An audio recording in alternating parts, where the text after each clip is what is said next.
As Jackie alluded to, I'm starting year 8 of my presidency. President years are like dog years, so here we go. One of the things, I'm going to talk a little bit about 2024. And then transition into 2025. I think it's important just to hit a couple of the highlights, or lowlights, as some might say, from 2024, because that's what's guiding us into 2025. I just have a quick question. This is going to be a little interactive, so stretch out, get ready. I'm going to ask for a show of hands. Who in the room felt last year that the National Association of Realtors sold them out through the settlement? Honestly. Good. I appreciate that you were willing to raise your hand. Last October, I was in Mississippi and spent an hour going over the settlement and where we were at and what we needed to do in order to get to the settlement. And afterwards, a couple of members came up to me and said, yeah, January 8th you became president, and March 15th we didn't like you. I said, oh, okay. She said, but after hearing the explanation about what went into the decision to settle, we want to say thank you and we respect you. And so that was powerful for me because they had the courage to say the first part. And not everybody does.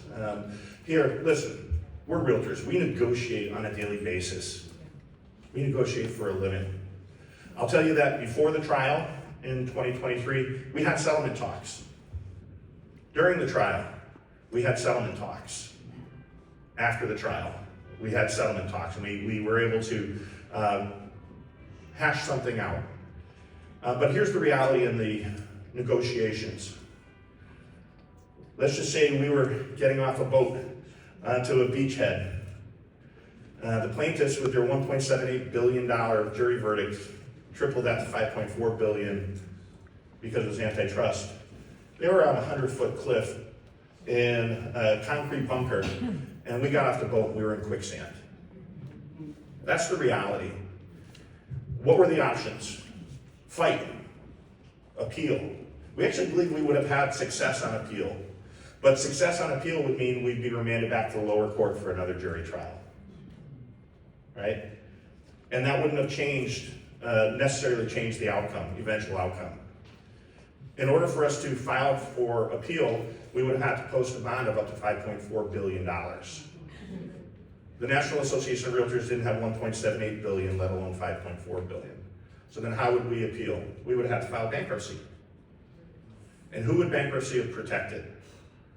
Only the entity, the National Association of Realtors. Meanwhile, there are 24 copycat cases that were filed across the country, naming local associations, state associations, MLSs, brokerages, teams, and even individual members were named in these copycat suits. If we chose bankruptcy to appeal, those court cases would have slowly churned through the court system and likely would have led to more bankruptcies by local state associations, MLSs, brokerages, and our members. So ultimately, when we're looking at it, bankruptcy wasn't, while it was an option, it wasn't on the table for me. And I just explained to you the first reason, because of the harm it would have done to our members.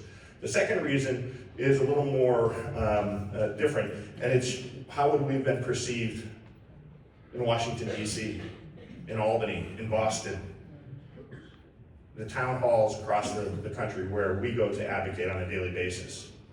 It would have had a severe negative impact.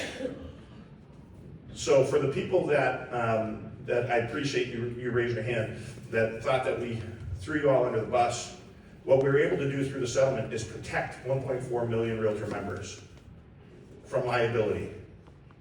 You cannot be sued based on the settlement for those past practices.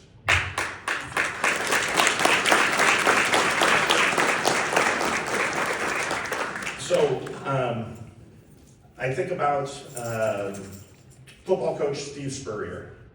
Steve Spurrier was at the University of Florida, won national championships, went on to the pros and have 2 stellar career, but then he ended his coaching career in South Carolina. And I was watching it as E60 or 30 for 30. And the reporter said, Coach, talk to us about how you approach the season. And he says, the first day of practice, call the players in, and our goal on the first day of practice is to win the national championship. And that's what they work for and they strive towards. So the reporter said, well, coach, since you've been at South Carolina, you always lose that game and you don't get to the national championship. So what do you tell your players after that loss? And he said, it's very simple. There's a reason that the rearview mirror is so much smaller than the windshield. It's important to know what's behind you, but it's more important to see what's coming at you. And by settling the case, as distasteful as it was, it's now behind us. We get to focus on what's coming at us.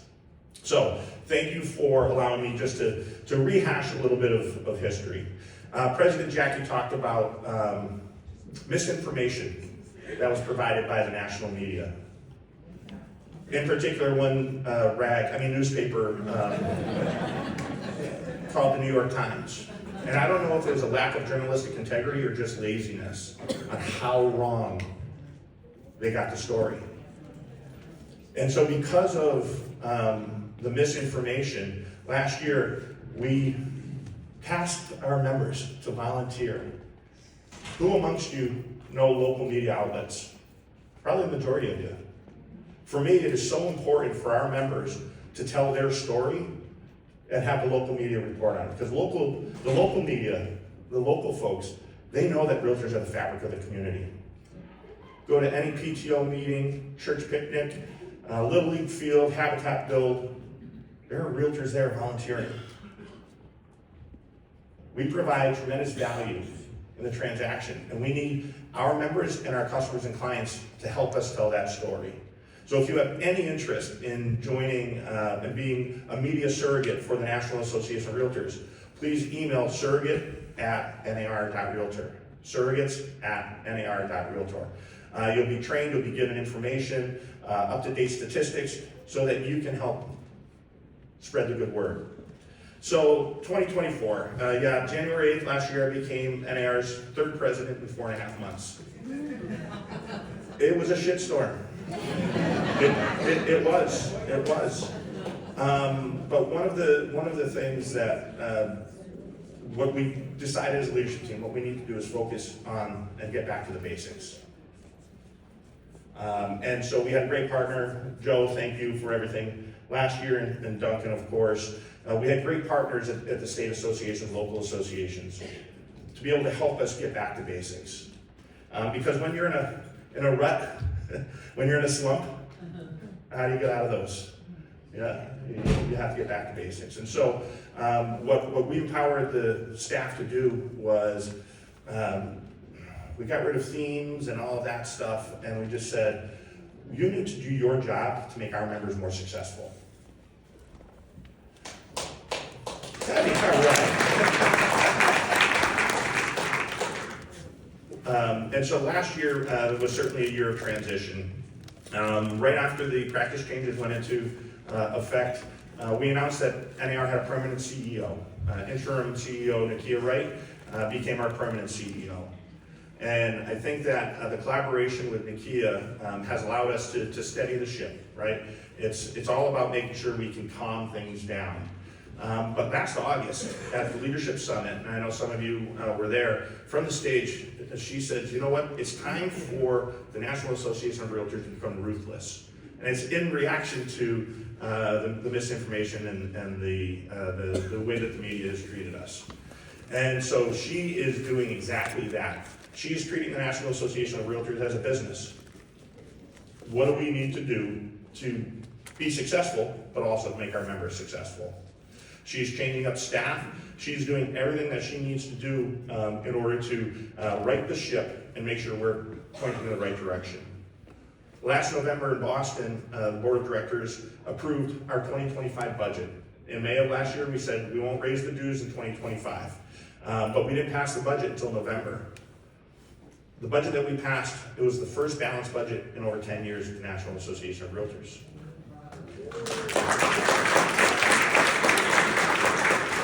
We went to the senior staff and said, listen, we need to be responsible and good fiduciaries for our members. And anywhere you can cut, we need to cut. The message was simple. This is going to hurt everyone, but we can't cripple anyone. We cut over $20 million out of the budget and expenses. But one of the things that we need to make sure we can do is continue to provide the programs, products, resources, tools, and advocacy that our members expect. And that we're going to be able to do in 2025. We also budgeted for about $125,000 drop in membership. So we're budgeting that we'll have 1.4 million Realtor members. March 31st is the day when we'll know how many members we have, but we are trending towards that number. And so now, I talked about the budget, we're into 2025, and I joked about this being my 8th year as president. It's been quite a journey, I can tell you that. But I'm excited for 2025. As I said, Nakia is doing a fantastic job. She still has some jobs to fill. We're looking for a new senior vice president of communications. In 2023, we did not have a senior vice president of communications. And that's when the story started breaking, the lawsuit happened. There was a communications void. And you know what happens with a void? When there's one, it gets filled. It was filled by other voices. And so last year, we did a much better job with the communications last year, but there's always room for improvement. And so that's what we're going to continue to do. And what the hope is that Nakia will be able to fill that spot with somebody who will take us to be more proactive than reactive. But don't get me wrong. We get plenty of press and press releases. We put stuff out there, but we can't force anybody to do a positive story on us. But if we can continue to provide good information, then at some point they're not going to have a choice but to do that. So that's what we're looking for 2025. Nakia's also hired a couple of industry folks that are going to help shepherd us into a new NAR. The first is Sherry Chris. Sherry Chris from the Realogy family. She's going to be industry relations for us with the brokerage community. Because of the settlement and the carve out of the 92 or 96 largest brokers, there is some trust that needs to be rebuilt. And I have complete confidence in Sherry and her ability to be able to communicate with the brokers community, let them know the positive things that the National Association of Realtors is doing for them and for their agents, and try and convince them, don't duplicate efforts. Take the money that you would spend on doing something like this when the National Association of Realtors is already doing it, and reinvest it in your business, put it someplace else. And so there's a lot of trust that needs to be rebuilt, and we are focused on doing that. The second hire is your neighbor from the South, New Jersey, Jared Grasso. And I know Jared was here last night for the installation. So Jared is coming in as a senior vice president, and he is going to work on industry relations, if you will, but with the state and local associations.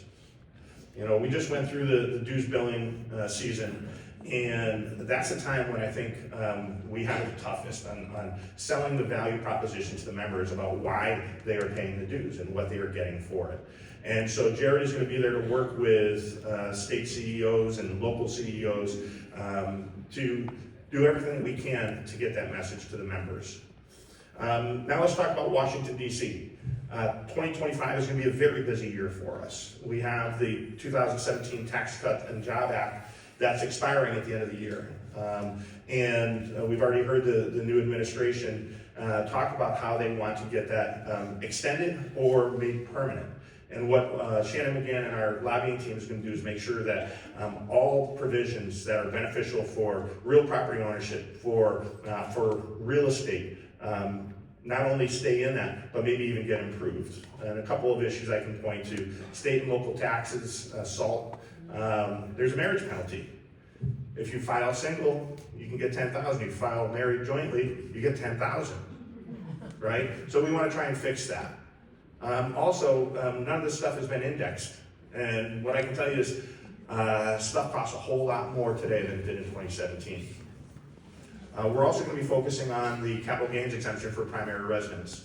I think it was 1994, it was set at 250,000 for a single person, 500,000 for a married couple.